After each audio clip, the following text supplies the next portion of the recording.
नमस्कार विद्यार्थियों। हिंदी साहित्य की आज की कक्षा में हम बिसलदेव रास के काव्य सौंदर्य के अंतर्गत उसके भाव पक्ष की समीक्षा करेंगे। विद्यार्थियों, जैसे कि आप जानते हैं कि बिसलदेव रास एक श्रृंगारिक प्रेम की रचना है, श्रृंगारिक रचना है। आदिकाल में जो ग्रंथ लिखे गए राष्ट्र ग्रंथ, उसके अंतर्गत बिसलदेव रास की भी गणना की जाती है।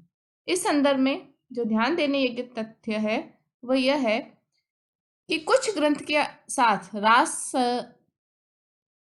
शब्द लगा है और कुछ ग्रंथों के आगे रासो शब्द का प्रयोग किया जाता है। तो रास और रासों में जो विभिन्नता है, अंतर है, पहले हम उसको जान लेते हैं। हिंदी के साहित्यकारों ने बिसलदेव रास को भी रासो काव्यों में गिना है, पर ऐसा कुछ विद्वान ऐसा मानते हैं कि ऐसा करना युक्ति संगत नहीं है, उचित नहीं है। क्यों उचित नहीं है? क्योंकि इस काव्य की जो हस्तलिखित प्रतियां हैं उसमें इसे विसलदेव रासो के स्थान पर विसलदेव रास कहा गया है। और दूसरा जो तथ्य है वह यह है कि विसलदेव रास में रासो काव्य की भांति वीर रस का, युद्धों का वर्णन नहीं है। इसमें एक सीधी सादी सुंदर प्रेम कथा का चित्रण है और इसके साथ साथ इसकी जो भाषा है, भाषा की दृष्टि से भी ये अन्य जो रासो काव्य है उससे अलग है। किस रूप में?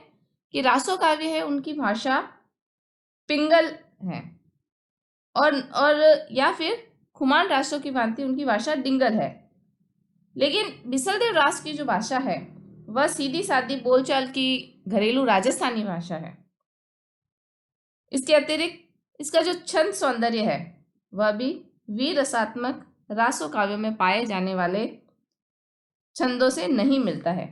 इसलिए अधिकांश विद्वान बिसलदेव रासो को बिसलदेव रास नाम से अभिहित करने के पक्ष में है।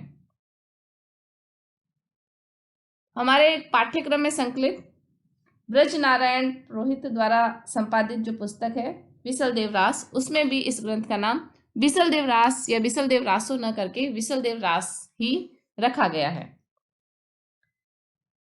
आज हम बिसलदेव रास के काव्य सौंदर्य के संदर्भ में इसके भाव पक्ष की समीक्षा करेंगे। उससे पूर्व हम बिसलदेव रास की जो कथा है उसका संक्षिप्त में परिचय प्राप्त कर लेते हैं। बिसलदेव रास एक प्रेमाख्यान काव्य है और जिसमें अजमेर के राजा विसलदेव चौहान और धारा नगरी के राजा भोज परमार की पुत्री राजमती की कथा वर्णित की गई है। इसके प्रारंभ में आंकड़ी के द्वारा रासकार ने केदार राग में इसके गाने का निर्देश दिया है। ये उसका प्रस्ताविक छंद है जिसे वस्तु निर्देश भी प्राप्त होता है। रास का प्रारंभ है वह मंगलाचरण गणेश वंदना से होता है और उसके पश्चात सरस्वती जी का वंदन करते हुए कथा का आरंभ किया गया है। कथा में बताया गया है कि मालवा देश में धार नाम की नगरी थी जहां राजा भोज राज्य करता था। राजमती नाम की एक सुंदर कन्या थी उसके, और राजमती का विवाह विसलदेव से होता है। विसलदेव अजमेर के शासक हैं और विसलदेव और राजमती जब अपने राज्य में पहुंचते हैं तो एक दिन विसलदेव गर्व के साथ कहता है कि मैं बहुत बड़ा राजा हूं और मेरे अजमेर जैसा गढ़, आना सागर जैसा सरोवर है और नवलक्षी सांबर जैसा देश है। मैं पाटन और सौराठ तक का भी स्वामी हूं। तो रानी राजमती ऐसी दंभपूर्ण बातें सुनकर उसे कहती है कि आपका ऐसा गर्व करना उचित नहीं है। बहुत से राजा आपसे बड़े हैं। एक उड़ीसा के राजा को ही लीजिए जहां हीरों की खान है। राजा जब इस प्रकार की बातें सुनता है तो वह उड़ीसा जाकर स्वयं अपनी आंखों से हीरों की खान देखने की बात करता है और वह राजमती और राज्य को छोड़कर उड़ीसा पहुंच जाता है और वहां उड़ीसा के राजा के यहाँ नौकरी करता है। विसलदेव के विरह में रानी व्याकुल होती है, विलाप करती है और इस प्रसंग में 12 मासा वर्णन कवि ने किया है। इस संपूर्ण प्रसंग में 11 वर्ष व्यतीत हो जाते हैं। 12वें वर्ष राजमती अपने एक पांड्या को पत्र देकर उड़ीसा भेजती है और 7 महीनों में वह वहां पहुंचता है और विशलदेव को ढूंढकर राजमती का संदेश देता है।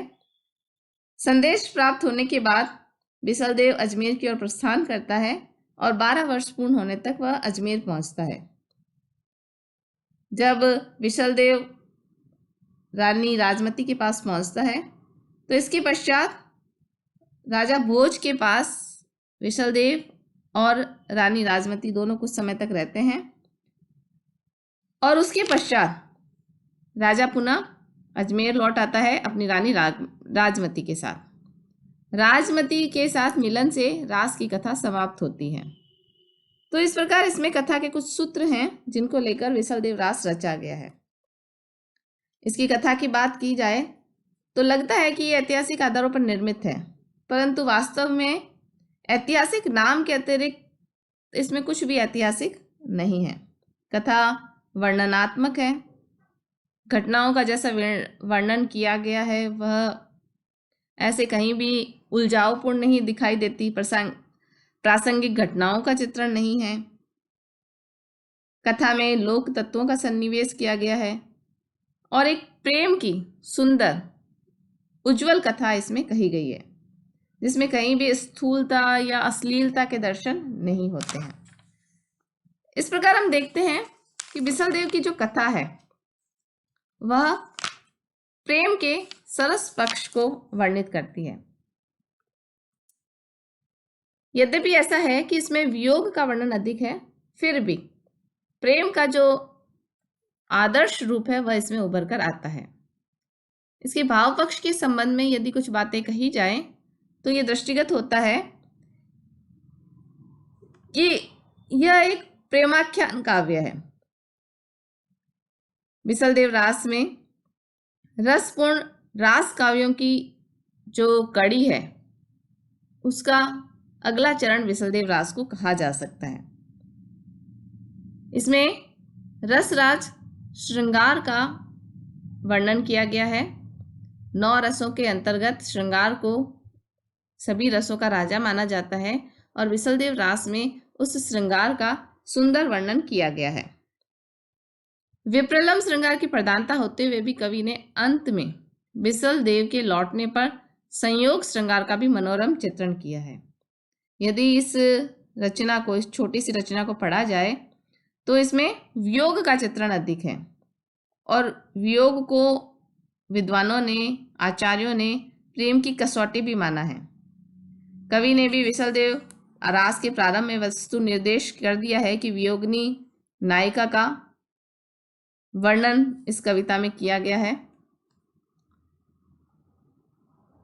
परंतु इस ग्रंथ की विशेषता यह है कि जब विशलदेव पुनः राजमती के पास अपने राज्य में लौटते हैं तो संयोग श्रृंगार का सुंदर वर्णन भी कवि ने किया है। प्रमुखतः प्रणय काव्य होने के कारण कवि ने इसे रसायन भी कहा है। जिस प्रकार वैद्य के द्वारा अग्नि में तपाकर जलाकर रसायन तैयार किया जाता है, उसी प्रकार नाला ने भी इस रचना के कवि रचनाकार नरपति नाला ने भी वियोग की आंच में तपाकर प्रेम के वियोग पक्ष से रसायन बनाकर संयोग फल की संरचना की है। प्रेम का चित्रण विरह की आग में तपाकर उसने किया है। नाला रसायन रस भरी गाय, तूठी शारदा त्रिभुवन माय। ऐसा कहकर कवि यही बताना चाहता है कि इसमें जो प्रेम वर्णित किया गया है वह विरह की आग में तपकर एक कुंदन के समान निखरकर उभरकर सामने आता है। नायक विशलदेव के विवाह, मिलन, विरह और पुनर्मिलन की कथा पर आधारित यह एक सफल गीत काव्य है। गीत काव्य के लिए जो आवश्यक तत्व हैं, उसकी गेयता, उसकी भाव प्रवणता, अनुभूति की प्रधानता, व्यक्तिकता, ये सभी कुछ विशलदेव रास नामक इस रचना में प्राप्त होते हैं। प्रेम की भाव भूमि पर विरह की स्वाभाविक व्यंजना के सहारे एक ऐसी रसपूर्ण गीत की संरचना कवि करता है कि जिसके माध्यम से जीवन का तरल रस प्रवाहित होता हुआ प्रतीत होता है। इस ग्रंथ के भाव पक्ष की एक और विशेषता यदि हम देखें तो वह है कि इसमें काव्य में जो प्रेम चित्रित किया गया है वह पूर्णतः शुद्ध, उज्जवल और निष्कलंक है। राजमती एक स्वाभिमानिनी, पतिप्रणा और प्रबुद्ध नारी है, जिसका बिसल देव से अगाध प्रेम है। वह पूर्ण समर्पिता नायिका है। उसका प्रेम निरंतर वृद्धि करता है, अनन्यता का पोषक है, संयम और सदाचार से परिपूर्ण है। उसकी सहेली दूती के माध्यम से जो प्रस्ताव उसके समक्ष रखा जाता है कि वह किसी और मित्र से, पुरुष से मित्रता रखे और अपने जीवन में जो नैराश्य है, दुख है, उसे दूर करे, परंतु राजमती उसे स्वीकार नहीं करती है। राजमती 12 वर्ष तक विसलदेव की वापसी की प्रतीक्षा करती है और 12 वर्ष का ये विरह काल है वह पूर्ण करती है। प्रेम मार्ग की अनेक बाधाओं को दूर करके प्रेम की जो प्रकाष्ठा है उसका परिचय वह देती है। मिलन और विछह दोनों ही स्थितियों में ये जो ग्रंथ है इसका प्रेम शुद्ध और स्वच्छ बना रहता है। यह इसके भाव पक्ष की एक प्रमुख विशेषता कही जा सकती है। बिसलदेव का जो भाव पक्ष है वह इसके वियोग वर्णन में उभर कर सामने आता है। वियोग में राजमती की दशा बहुत ही दयनीय हो जाती है। वह यहाँ तक कह देती है कि मुझे ओलगाना की नारी, ओलगाना यानी राज सेवक की नारी, उसकी पत्नी क्यों बनाया। अगर वह राज सेवक की पत्नी नहीं होती तो हो सकता है उसकी इतनी स्थिति इतनी विकट नहीं होती, वियोग को सहन करने में वह सक्षम होती। प्रस्तुत जो पद है जो हमारे पाठ्यक्रम में भी संकलित है, हंस गमणी मृगलोचनी नारी, शीस समारे दिन गिणई, सायधन उबी छय राज दुआरी, नाह नई देखूं चिहु दिशा, जिन सिरजई ओलिगाना धरी नारी। यहाँ राजमती कहती है, राजमती की दशा का वर्णन कवि करता है कि उसकी स्थिति जो पहले कभी हंस के समान गमन करने वाली, मृग के समान जिसके नेत्र थे, अब वह अपने बालों को ही संभाल रही है, अपने शीश के जो बाल हैं उनको संभालते हुए दिन गिन रही है, अर्थात उसका सिर संभालना भी उसके लिए संभव नहीं है। ऐसी विकट स्थिति में वह अनुभव करती है कि यदि वह राज सेवक की पत्नी नहीं होती तो इस वीर दशा को अनुभव अधिक सरलता से कर पाती। वियोग की कल्पना मात्र से राजमती विचलित हो जाती है जब उसे आभास होता है कि जो उसका स्वामी है वह उसे छोड़कर 12 महीने के लिए उड़ीसा जा रहा है, तो वह डूब मरने की बात तक सोचती है। और उसकी स्थिति ऐसी हो जाती है कि जब 12 महीने में उसके सामने जैसे जैसे अलग अलग महीने आते हैं, कभी चैत का महीना, वसंत का महीना, वैशाख का महीना, हर महीने में वह वियोग का अनुभव करती है। इसी संदर्भ में कवि ने वर्णन किया है, इस महीने का वर्णन करते हुए, चैत मास के महीने का वर्णन करते हुए कवि कहते हैं, चैत्र मास चतुरंग नारी, प्रिय विण जीवई कवर्ण अदारी, कंचुई भिजई जन हसई, सखी सहेली बैठी आए, दंत कबाड़िया न धसिया, आओ सखी आए खेलन जाए, मास वसंत सुहामणो, निर्गुण नाह न खेले आए। वह कितना भी प्रयास कर ले लेकिन उसका जो स्वामी है वह इस महीने में भी उसके साथ खेलने के लिए नहीं आ रहा है। विरह की अधिकता के कारण उसे कुछ भी अच्छा नहीं लगता है। वह नायिका है, राजमती जो नायिका है, वह ऐसा जीवन जीती है जो त्याग की एक भूमि बन जाती है, त्याग की एक मूर्ति बनकर वह अपना जीवन व्यतीत कर रही है। कवि इसका वर्णन करते हुए कहता है, सीसई फाटो दक्षिण चीर, जिम दवधादी लाकड़ी, वेगौ आव नणंद का वीर। और वह उस त्यागपूर्ण, उस विक्षुब्ध जीवन के अंतर्गत अपने स्वामी को बुला भी रही है। उसकी दशा किस प्रकार दीन और हीन हो गई है उसका वर्णन भी कवि ने किया है। इस सब संदर्भ में राजमती अनुभव करती है कि उसके जीवन में इतनी निस्सारता इसलिए है, वह इतने विरह का अनुभव इसलिए कर रही है क्योंकि वह स्त्री है। अगर वह नारी के स्थान पर कोई पक्षी होती, कोई पशु होती, तो यह जीवन में इस प्रकार का विरह उसे नहीं भोगना पड़ता। और यहाँ पर आकर राजमती नारी जीवन की निस्सारता को धिक्कारती है और वह अपने महेश से यानी ईश्वर से प्रार्थना कर रही है, अस्त्रिय जन्म तई काई दिदोहु महेश, अबर जन्म थारे घणाई नरेश, वना न सिरगी हो रोजड़ी, काम न सिरजी हो धौलिये गाय, अब न सिरजी हो कोयली, उड़ी बजती हूँ चंपा की डाली, चाकती द्राक बिजरड़ी, सामी का ही सिरजी उलगाना की नारी। राजमती स्पष्ट रूप से ईश्वर को कहती है कि मुझे कोयल बना देता, मुझे कोई शाखा बना देता, मुझे गाय बना देता, कुछ भी बना देता, लेकिन नारी का जीवन दिया और वह भी राज सेवक की पत्नी बना के दिया, तो ये विरह उसे जीवन में इसलिए भोगना पड़ रहा है। विरह के समय परिवेश का जो उद्दीपनकारी रूप है उसका वर्णन भी कवि ने किया है। प्रकृति है, प्रकृति में जब कोयल कूक रही है, 12 महीनों में जो ऋतुएं परिवर्तित हो रही है, उसे वातावरण में परिवेश में जो परिवर्तन आ रहा है, यह सब उद्दीपन रूप में कवि ने वर्णित किया है। इससे नागमती और अधिक क्षुब्ध होती है, दुखी होती है।